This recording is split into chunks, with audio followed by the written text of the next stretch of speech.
சொல்லுங்கள். ஆங்காரத்தோடு முழக்கமிடும் அம்பிகையின் அம்சமான நவசக்திகளை சாந்தப்படுத்த வேண்டும்.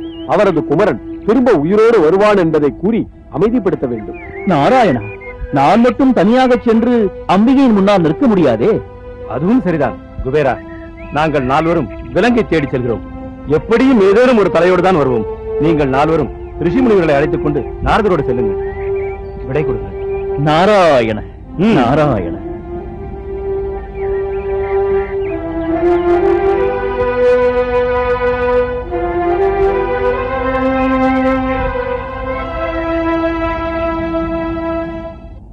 தாயே பராசக்தி, கருணையே உருவாகி அறங்களை வளர்க்கின்ற அன்னபூரணியும் நீயே.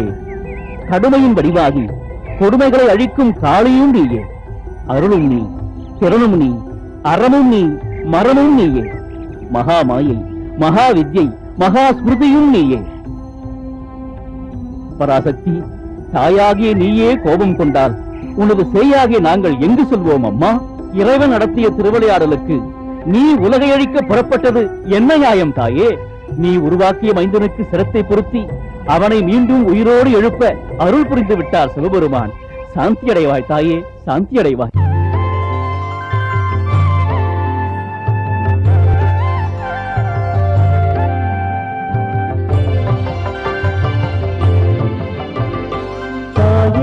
நவசக்தி நீயே பராசக்தி, சினம் நீங்கி பெற வேண்டும் சாந்தி.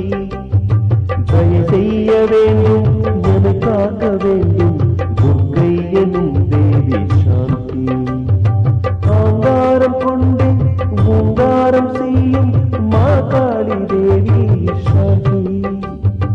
ஓங்கிடும் வடிவில் வாங்குவேன் உயிரென்னும் உம்மானி தேவி சாந்தி. தாயே நவசக்தி நீயே பராசக்தி, சினம் நீங்கி பெற வேண்டும் சாந்தி.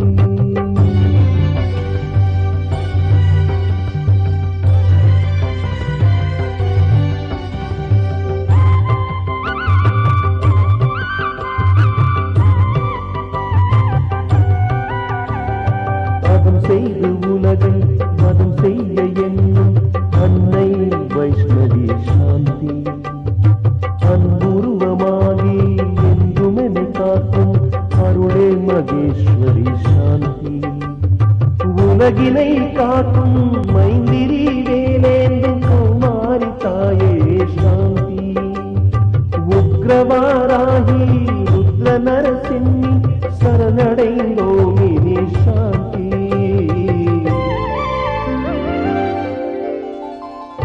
தாயே நவசக்தி நீயே பராசக்தி, சினம் நீங்கி பெற வேண்டும் சாந்தி. தய செய்ய வேண்டும், எமை காக்க வேண்டும் துர்க்கை எனும் தேவி சாந்தி.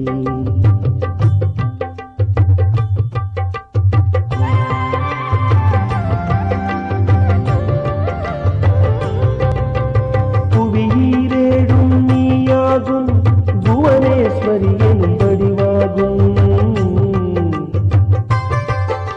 உலாவும் தேகம் யாவிலுமே உயிரெல்லாம் என்று நீயாகும். உன்னுள்ளிருக்கும் யாவையும் நீயே சிதைக்கிற முறைதானோ? வணங்கினோம் எமதன்னையே, காத்தருள் புரிக தேவியே. ஓம் நமோ சக்தியே நவசக்தியே. ஓம் நமோ சக்தியே நவசக்தியே.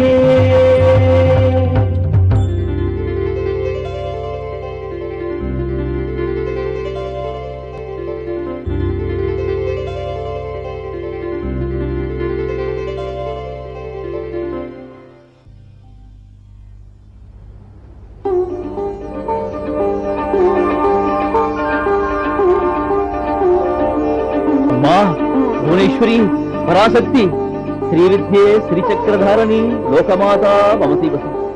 श्रीविद्ये श्रीचक्रधारिणी लोकमाता ममसी वसु. श्रीविद्ये श्रीचक्रधारिणी लोकमाता ममसी वसु. ताई அனைத்து உயிர்களும் அமைதியாக ஆனந்தமாக வாழ அருள் புரிந்த அன்னையே, உன் திருப்பாத கமலங்களை போற்றுகிறோம் அம்மா, போற்றுகிறோம்.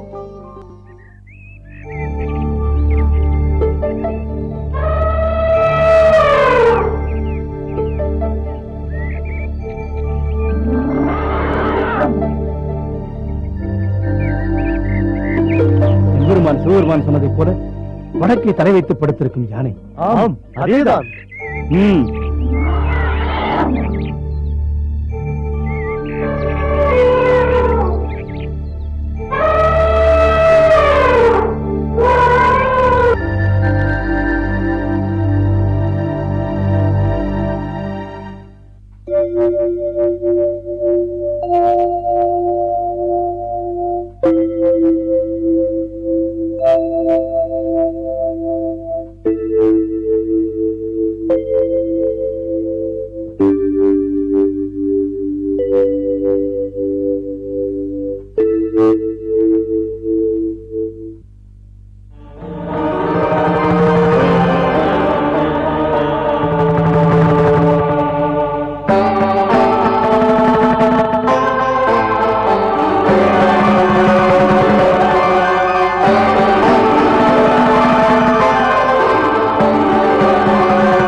பிரபு, இது என்ன விபரீதம்?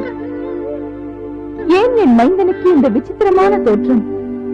அழகிய முகம் கொண்ட என் மைந்தனின் சிரத்தை மாற்றி யானை முகலாக செய்து விட்டீர்களே.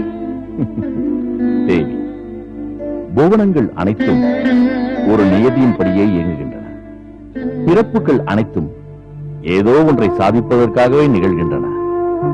நமது மைந்தன் தேவர்களுக்கு இன்று நேர்ந்திருக்கும் துன்பத்திலிருந்து அவர்களை காப்பாற்றுவதற்காக அவதரித்திருக்கிறான்.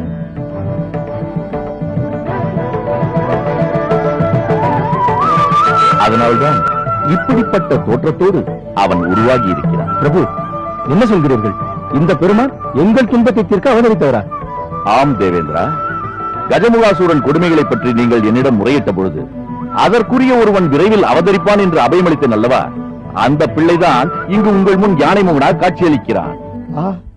தனக்கு பூட்டப்பட்டிருக்கும் விலங்கை ஒரு நொடியில் உடைத்தெறியும் விலங்கான யானை முகம் கொண்ட இவரா எங்களுக்கு பூட்டப்பட்டிருக்கும் அடிமை விலங்கை உடைத்தெறிய வந்த பெருமான்? இதை அறியாமல் இவரோடு போர் புரிய முயன்றோமே. விநாயகப் பெருமானே, எங்களை மன்னித்தருளுங்கள். சுவாமி, நமது மைந்தன் யானை முகத்தோடு காட்சி அளிப்பதற்கு காரணம் இருக்கிறது தேவி. கஜமுகாசூரன் என்ற அசுரன் தன்னை கொல்பவன் மனிதனாகவும் இருக்கக்கூடாது, தேவனாகவும் இருக்கக்கூடாது, மிருகமாகவும் இருக்கக்கூடாது என்ற வரம் பெற்றிருக்கிறான். இப்போது நமது மைந்தன் சிரம் மிருகமாக, உடல் மனிதனாக, மொத்தத்தில் தேவ அம்சமாக விளங்குகிறான்.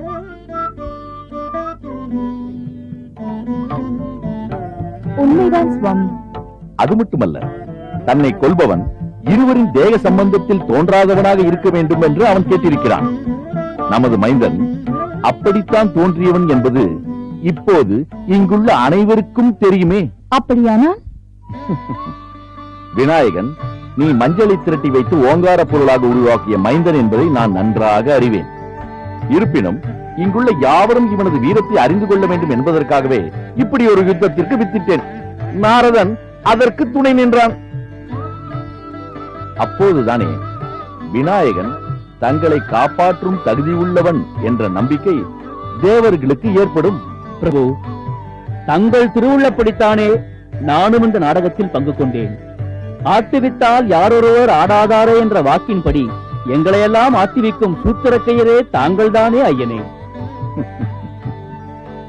சர்வேஸ்வரா, தாங்கள் நடத்திய திருவிளையாடலின் பொருள் இப்போதுதான் எங்களுக்கு புரிகிறது. ஆனைமுகனை தந்து எங்களுக்கு வாழ்வளித்த பெருமானே, அருள் புரியுங்கள். தேவர்களே, எமது கரத்தால் பொருத்தப்பட்ட சிரம் சிவ அம்சமாகும். அம்பிகையால் உருவாக்கப்பட்ட திருமேனி சக்தி அம்சமாகும். அதனால் விநாயகன் சிவசக்தி சொரூபம் என்பதை உணருங்கள். மைந்தா, உன் தந்தையை வணங்கி ஆசி பெற்றுக்கொள்.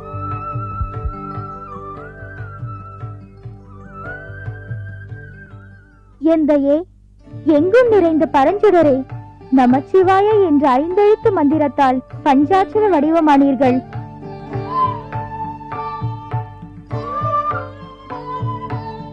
ஈசானம், தப்புருடம், வாமதேவம், அகோரம், சத்யோஜாதம் என்ற திருமுகங்களை கொண்டு பஞ்சமுக வடிவமானீர்கள்.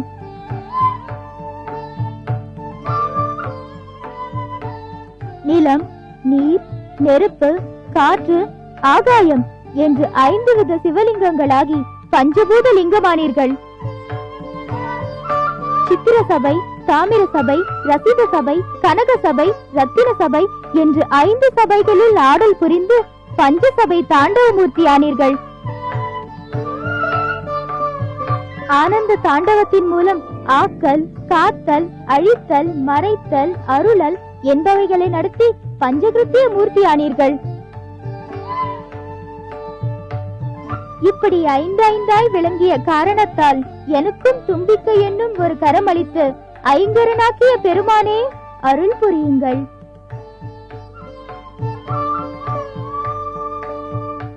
குழந்தாய், வேதங்களாலும் விளக்க முடியாத இறைவனின் புகழை 5 தொகுத்து காட்டி எங்களை வியக்கச் செய்து விட்டாய். நீ ஞான விநாயகன் என்றே விளங்குவாயாக. வீரத்தின் வடிவமாக விளங்கும் நீ வானவருக்கும் மானிடருக்கும் நேரும் துன்பங்களை நீக்கி விக்ன விநாயகனாக விளங்குவாயாக. மைந்தா, நீ எமது கணங்களுக்கு தலைவனாகி கணபதி, கணேசன், கணநாதன் என்றெல்லாம் புகழ் பெறுவாய். இன்று முதல் அனைவரும் முதலில் உன்னை பூஜித்தே எந்த வேலையையும் தொடங்க வேண்டும் என்று நியமிக்கிறேன். தேவர்களானாலும் தேவரில் மூவர்களானாலும் இந்த நியதிக்கு கட்டுப்பட்டவர்களே. அதனால் நீ மூத்த பிள்ளையாராக முழுமுதற் கடவுளாக விளங்கி அனைவருக்கும் அருள் பாலிப்பாயாக.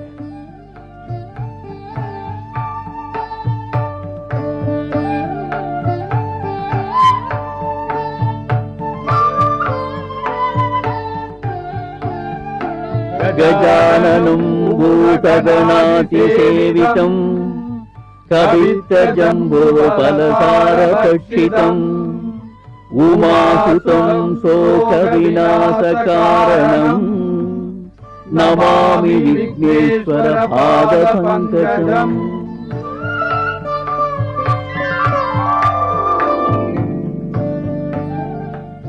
இப்படித்தான் விநாயகர் அவதாரம் நிகழ்வதற்காக ஒரு பெரும் திருவிளையாடலே நடத்தப்பட்டு விட்டது. நீராழி மண்டப வாசலில் நின்று கொண்டிருந்த விநாயகர் அம்பிகையால் உருவாக்கப்பட்டவர் என்பதை தெரிந்திருந்தும் சிவபெருமான் கடுமையான போருக்கு வித்திட்டார். இதன் மூலமாக விநாயகரின் ஆற்றலை அனைவரும் ஏற்றுக்கொள்ளும்படி செய்தார். விநாயகரின் அவதாரமே ஓர் அற்புதமான வரலாறாக விளங்குகிறது. அது மட்டுமல்ல, யானை தலையுடன் கூடிய அவரது திருவுருவம் ஓங்கார பிரணவ சொரூபமாக விளங்குகிறது. அது எப்படி? விநாயகரின் ஒடிந்த கொம்பிலிருந்து சுழித்து தலையை சுற்றி வட்டமாக இழுத்து பெருவயிரை சுற்றி கோடு போட வேண்டும். நடுவே உள்ள நாபி கமலத்தில் ஒரு புள்ளி வைத்தால் ஓங்காரம் தோன்றும். விநாயகர் ஓங்காரத்தின் சொரூபம் என்பதன் பொருள் இப்போதுதான் விளங்குகிறது. யானை தலையுடன் கூடிய விநாயகர் அந்த யானையை அடக்கும் அங்குசத்தையும் தன் கரத்திலேயே வைத்திருக்கிறாரே, அதற்கு என்ன பொருள் என்று தெரியுமா?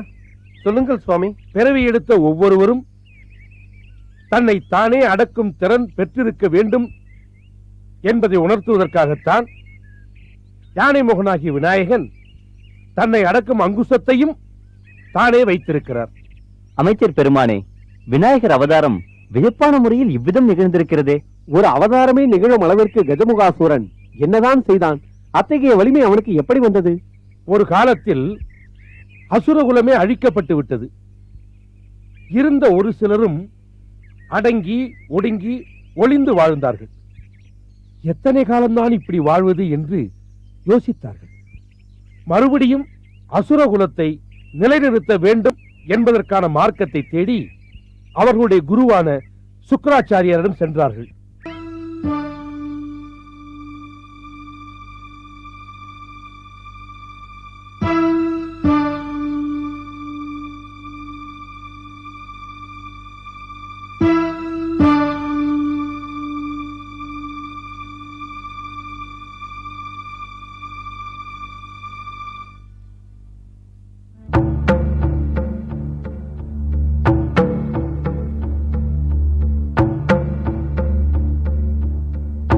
நவ கிரகங்களில் நலம் தரும் செல்வம் அனைத்தையும் வழங்கி களத்திரகாரனாக விளங்கும் சுக்கிர பகவானுக்கு வணக்கம்.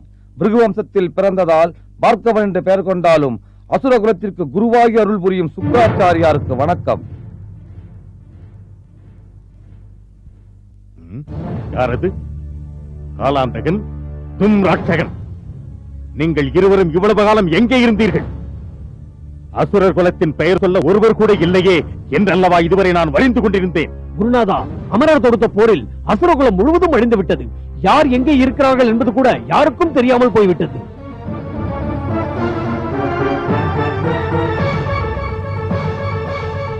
உண்மைதான் குருநாதா, நாங்கள் இருவரும் உயிரோடு இருக்கிறோம் என்பதே ஒருவரை ஒருவர் பார்த்த பிறகுதான் தெரிந்து கொண்டோம். இருந்தும் என்ன பயன்? என்ன பயன்? நான் திட்டமிட்டு உருவாக்கி அசுரக சாம்ராஜ்யம் எனும் கொட்டை இடிகொடி தரித்த இந்திரனால் இடிவிழுந்த மண்டபம் போலல்லவா சிதைந்து விட்டது. கத்தடித்தால் கலைந்துவிடும் மேகம் போலல்லவா சிதறிவிட்டது. அதனால் தானே இனி இப்படிப்பட்ட கனவுகளே வேண்டாம் என எண்ணி தனிமையில் இங்கு வந்து தவத்தில் அமர்ந்தேன். குருதேவா, தாங்களே இப்படி மனம் தளர்ந்து விட்டால் நாங்கள் வேறு யாரிடம் செல்வோம்? இறந்து போனவனையும் எழுப்பும் சஞ்சீவினி மந்திரம் கற்றவர் அல்லவா தாங்கள். சிதைந்து போன அசுர சாம்ராஜ்யத்தை தங்களால் தான் உருவாக்க முடியும். வானுலகையும் பூவுலகையும் அடக்கி ஆண்ட அசுரகுலம் இப்படி பேர் சொல்லக்கூட முடியாத அளவிற்கு சீர்குலைந்து போகலாமா? பின்னவர் யாவரையும் தன்னுடைய அடிமைகளாக்கி பெருமை பெற்ற அசுரகுலம் இப்படி இருக்க இடமின்றி மறைந்து திரியலாமா? கூடாது காலாந்தகா, கூடாது. அழிந்தது அசுரகுலம், இழந்தது அமர வாழ்வு என இருமாப்போடு திரிந்து கொண்டிருக்கும் அமரேந்திரனுக்கு தக்க பாடம் புகட்டியே தீர வேண்டும். அசுரகுலம் தன் வலிமையோடு மீண்டும் பொலிவுற்று எழ வேண்டும். அதற்கான மார்க்கத்தை தாங்கள் தான் கூற வேண்டும்.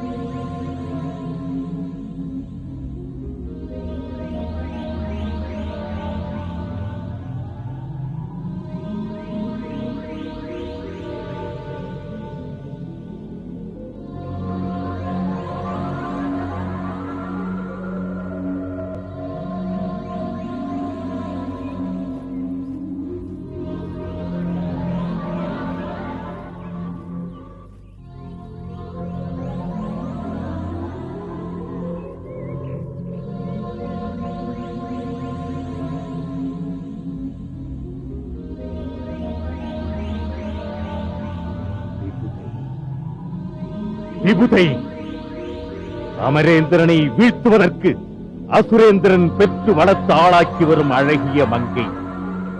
அசுரகுலத்தின் எதிர்காலம் என்ன என்ற வினாவிற்கு விடையளிக்க கூடியவள் அந்த விபுதை.